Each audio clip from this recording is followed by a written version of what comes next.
سال 2008 سائبیریا کے دور دراز علاقے میں ڈینیسووا نامی غار کے اندر کچھ آرکیولوجسٹ کھدائی کر رہے تھے۔ اچانک انہیں مٹی کے اندر سے ایک چھوٹی سی ہڈی کا ٹکڑا ملا۔ تحقیق سے معلوم پڑا کہ یہ انسانی ہاتھ کی سب سے چھوٹی انگلی کی ہڈی تھی۔ جب انہوں نے اس ہڈی کو باہر نکالا اور اس پر ریسرچ شروع کی تو پہلے لگا کہ شاید یہ 40,000 سال پہلے بسنے والے نیاندرتھل کی ہڈی ہے، پر ڈی این اے اور جینیٹکس ٹیسٹ کرنے پر جو معلوم پڑا اس نے سب کے ہوش ہی اڑا دیے۔ یہ ڈی این اے نہ تو کسی نیاندرتھل کا تھا اور نہ ہی ہمارے جیسے ہومو سیپینز کا۔ یہ ایک بالکل ہی نئی قسم کے انسان کا ڈی این اے تھا جسے اس دن سے پہلے دنیا میں پہلے کبھی نہیں دیکھا گیا۔ زیم ٹی وی کی ویڈیوز میں ایک بار پھر سے خوش آمدید۔ ناظرین، یہ چھوٹی سی ہڈی دراصل ایک جوان لڑکی کی تھی جو آج سے تقریباً 50,000 سال پہلے اس زمین پر زندہ تھی، اور کیونکہ یہ ڈینیسووا کی غار سے ملی تھی اسی لیے اس نسل کو ڈینیسوونز کا نام دیا گیا۔ جیسے ہی یہ خبر دنیا کے سامنے آئی تو سائنس کی دنیا میں ایک بھوچال سا مچ گیا، کیونکہ ہیومن ایولیوشن کا جو فیملی ٹری ہم نے بنایا ہوا تھا جس کے مطابق ہم انسان یعنی ہومو سیپینز ہیں اور ہم سے پہلے نیاندرتھلز، وہ پورا کا پورا ٹری ہی ہل گیا۔ اس ڈسکوری نے یہ ثابت کر دیا کہ دنیا میں ایک تیسری قسم کا انسان بھی تھا جو ہمارے ساتھ اس زمین پر چل پھر رہا تھا، اور سب سے حیران کن بات یہ تھی کہ یہ ڈینیسوونز کوئی چھوٹے موٹے یا کمزور لوگ نہیں تھے۔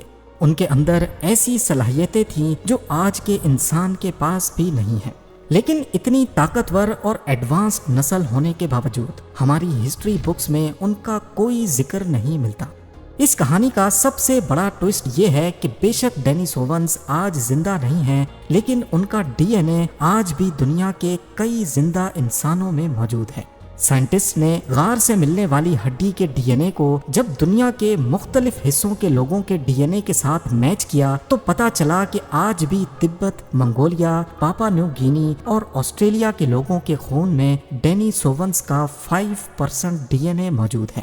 اس کا سیدھا سا مطلب یہ ہے کہ کسی دور میں یہ غائب شدہ نسل اور ہمارے اینسسٹرز آپس میں ملے تھے اور انہوں نے ساتھ مل کر نسلیں آگے بڑھائیں۔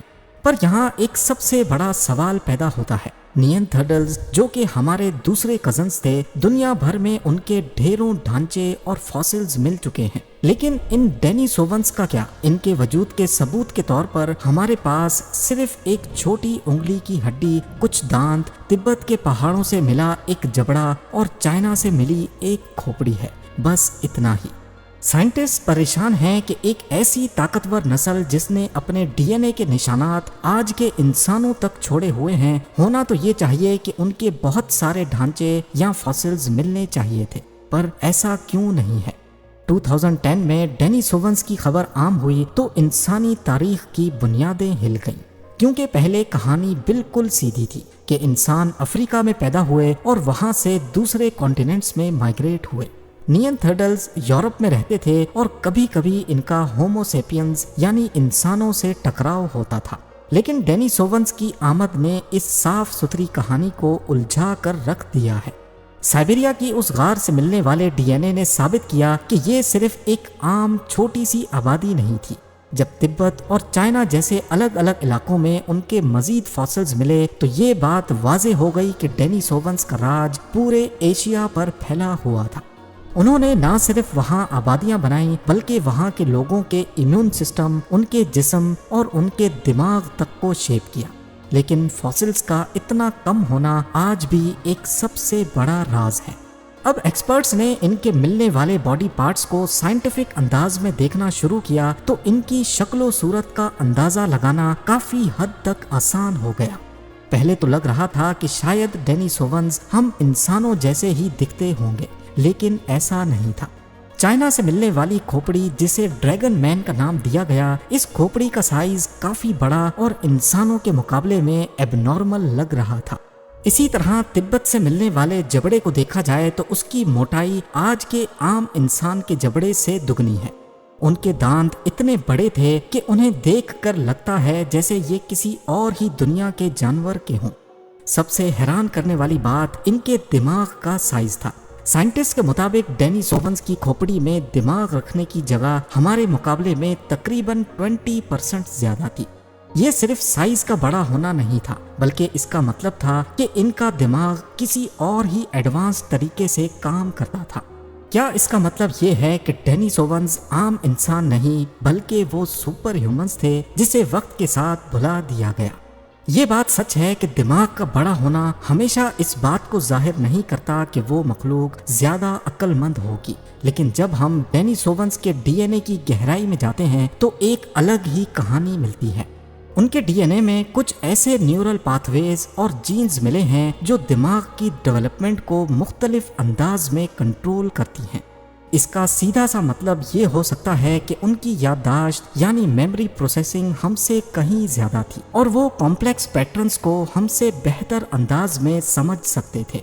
یہ واقعی سائنس کا ایک حیرت انگیز انکشاف ہے کہ ہمارے دماغ اور جسم کی صلاحیتیں صرف ہماری اپنی نہیں ہیں۔ جب عام انسان 10,000 فیٹ کی بلندی پر آکسیجن کی کمی سے اسٹرگل کرتا ہے، وہیں تبت کے لوگ 14,000 فیٹ پر آسانی سے زندگی گزارتے ہیں۔ اس کا راز ان کے ڈی این اے میں موجود EPAS1 جین میں چھپا ہے، جو ان کے خون کو پتلی ہوا سے آکسیجن جذب کرنے میں مدد دیتا ہے۔ دلچسپ بات یہ ہے کہ یہ جین ہومو سیپینس کا اپنا نہیں بلکہ یہ ہمیں ڈینیسوونز سے وراثت میں ملا ہے، کیونکہ غار سے ملنے والی ہڈیوں کے ڈی این اے میں بھی EPAS1 جین پائی گئی ہے۔ ہزاروں سال پہلے جب ہمارے اینسسٹرز میدانوں میں تھے، ڈینیسوونز نے ان ایکسٹریم بلندیوں اور برفیلے پہاڑوں پر رہتے ہوئے اپنی جینیٹکس کو ڈھال لیا تھا۔ آج انہی کے ڈی این اے کی بدولت تبت کے لوگ مشکل حالات میں جینے کی مہارت رکھتے ہیں۔ صرف آکسیجن ہی نہیں، ڈینیسوونز نے آنے والی نسلوں کو ایک اور بہت بڑا تحفہ بھی دیا، اور وہ تھا بہترین امیون سسٹم یعنی بیماریوں سے لڑنے کی طاقت۔ جب پرانے وقتوں میں انسان نئی نئی بیماریوں اور وباؤں سے مر رہے تھے، ڈینیسوونز ان وباؤں کے بیچ آرام سے چل پھر رہے تھے جیسے انہیں کوئی عام سا نزلہ زکام ہو۔ ان کی جین میں بیماریوں سے لڑنے کی ایسی شیلڈ تھی جو انہوں نے بعد میں اوشیانیا اور ایشیا کے مقامی لوگوں کو دی۔ ان کی امیونٹی اتنی طاقتور تھی کہ کچھ ریسرچرز تو یہاں تک مانتے ہیں کہ ان کی سیلولر ڈیگریڈیشن یعنی ان کے بوڑھے ہونے کا عمل بھی ہم سے کہیں زیادہ سلو تھا۔ آسان الفاظ میں کہا جائے تو ڈینیسوونز عام انسانوں کی نسبت زیادہ لمبے عرصے تک جیتے تھے، جلدی بوڑھے نہیں ہوتے تھے اور دماغی طور پر آخر تک چست رہتے تھے۔ اگر آپ ان سب خوبیوں کو ملا لیں، طاقتور جسم، بڑے دماغ، پہاڑوں پر جینے کی طاقت، بیماریوں سے بچنے کا طاقتور امیون سسٹم اور لمبی زندگی، تو یہ انسان کی کسی ایڈوانسڈ اور اپ گریڈڈ فارم کا خاکہ بنتا ہے، یعنی واقعی میں ایک سپر سویلائزیشن۔ جہاں ڈینیسوونز کی دریافت نے ہیومن ہسٹری کے بارے میں ہماری سوچ کو ہلا کر رکھ دیا ہے، وہیں ان کے رہن سہن اور ٹولز بنانے کی صلاحیتوں نے بھی ہمیں ایک بڑا دھچکا دیا ہے۔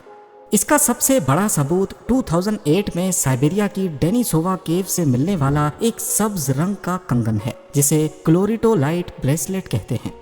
پہلی نظر میں یہ کسی ملکہ کا نیا زیور لگتا ہے، مگر جب کاربن ڈیٹنگ کی گئی تو پتا چلا کہ یہ 50 سے 70 ہزار سال پرانا ہے۔ اس بریسلیٹ کی سب سے حیرت انگیز بات اس کی چمک نہیں بلکہ اس میں موجود ایک پرفیکٹلی گول سوراخ تھا۔ ایکسپرٹس کا ماننا ہے کہ اتنی نفیس پالش اور بالکل سیدھا سوراخ اس زمانے میں ہائی اسپیڈ روٹری ڈرلنگ کے بغیر ناممکن تھا۔ یہ وہی ٹیکنالوجی ہے جو ہم ماڈرن انسانوں نے ہزاروں سالوں بعد دریافت کی۔ اسٹون ایج میں ایسی انجینئرنگ دیکھ کر سائنٹسٹ دنگ رہ گئے۔ ایک ماہر نے تو یہاں تک کہہ دیا کہ یہ بالکل ایسا ہی ہے جیسے کسی پرانے ایجپٹ کے پیرامڈ سے نیا آئی فون مل جائے۔ یہ دریافت ثابت کرتی ہے کہ ڈینیسوونز نہ صرف مضبوط جسم اور خاص ڈی این اے کے مالک تھے، بلکہ ان کی ذہنی اور ٹیکنیکل ترقی ہماری سوچ سے کہیں زیادہ تھی۔ کہانی یہاں ختم نہیں ہوتی۔ 2016 میں اسی غار سے 50,000 سال پرانی ہڈی سے بنی ایک 7 سینٹی میٹر لمبی سوئی بھی ملی، جس میں حیرت انگیز طور پر دھاگا ڈالنے کے لیے باقاعدہ سوراخ موجود تھا۔ یہ دنیا کی سب سے پرانی سوئی ہے، جو ثابت کرتی ہے کہ جب ہمارے اینسسٹرز صرف جانوروں کی کھالیں لپیٹ رہے تھے، ڈینیسوونز ناپ تول کر کپڑے سیتے تھے۔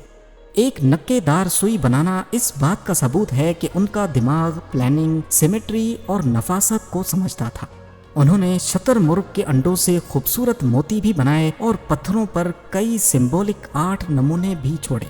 سمبلز کا استعمال کرنا سیدھا سیدھا اس بات کا اشارہ دیتا ہے کہ ان کے پاس ایک پختہ زبان اور گفتگو کا بہترین نظام موجود تھا جو ان کے دماغ کے ہائر آرڈر تھنکنگ کو ظاہر کرتا ہے۔ ان ڈسکوریز نے انہیں محض غاروں میں رہنے والے ان پڑھ ثابت کرنے کے بجائے ایک انتہائی ذہین اور ہنرمند نسل کے طور پر پیش کیا ہے۔ اگر آپ کو ان چھوٹی چھوٹی چیزوں نے حیران نہیں کیا تو اب تیار ہو جائیے کچھ بہت ہی بڑا سننے کے لیے۔ آئیے چلتے ہیں ایشیا کے ان پہاڑی علاقوں میں جہاں ایسے راز دفن ہیں جنہیں آج تک کوئی ایکسپلین نہیں کر پایا۔ سائبیریا کے گھنے جنگلوں کے بیچ ایک جگہ ہے جسے ماؤنٹ شوریا کہا جاتا ہے۔ یہاں آپ کو زمین پر اتنے بڑے اور بھاری پتھر کے بلاکس ملیں گے جنہیں اگر آج کے دور کی سب سے اعلیٰ اور جدید کرینز بھی اٹھانا چاہیں تو وہ بھی ہار مان جائیں گی۔ ان میں سے کچھ بلاکس کا وزن 3000 ٹن سے بھی زیادہ ہے۔ ان بلاکس کی ایجز پر غور کیا جائے تو ایسا معلوم ہوتا ہے جیسے انہیں انتہائی نفاست سے کاٹا گیا ہو۔ ان کے کنارے بالکل اسٹریٹ اور رائٹ اینگلز پر کٹے ہوئے ہیں۔ مین سٹریم جیولوجی اس کو اکثر قدرتی عمل کہہ کر ٹال دیتی ہے، لیکن ایک بہت ہی انٹرسٹنگ حقیقت یہ ہے کہ یہ جگہ بالکل اس علاقے کے بیچ میں آتی ہے جو ڈینیسوونز کا اصلی گھر تھا۔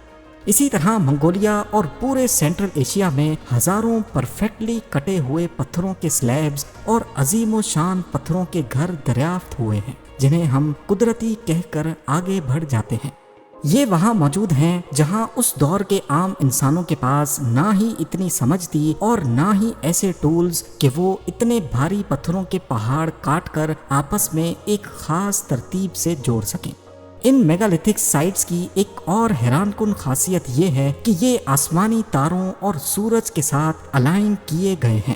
منگولیا میں موجود یہ پتھر سال کے سب سے بڑے دن یعنی سولسٹیسس کے سن رائز اور سن سیٹ کے عین مطابق کھڑے ہیں یا پھر کسی خاص مقصد سے کھڑے کیے گئے ہیں۔ وہی طریقہ جو ہمیں ایجپٹ کے پیرامڈز، اسٹون ہینج اور مایان کیلنڈرز میں نظر آتا ہے۔ تو ذرا سوچئے، کیا ان بعد میں آنے والی سویلائزیشنز نے یہ سب کچھ اکیلے سیکھ لیا یا پھر یہ ڈینیسوونز کے بنائے ہوئے نقشوں پر چل رہے تھے؟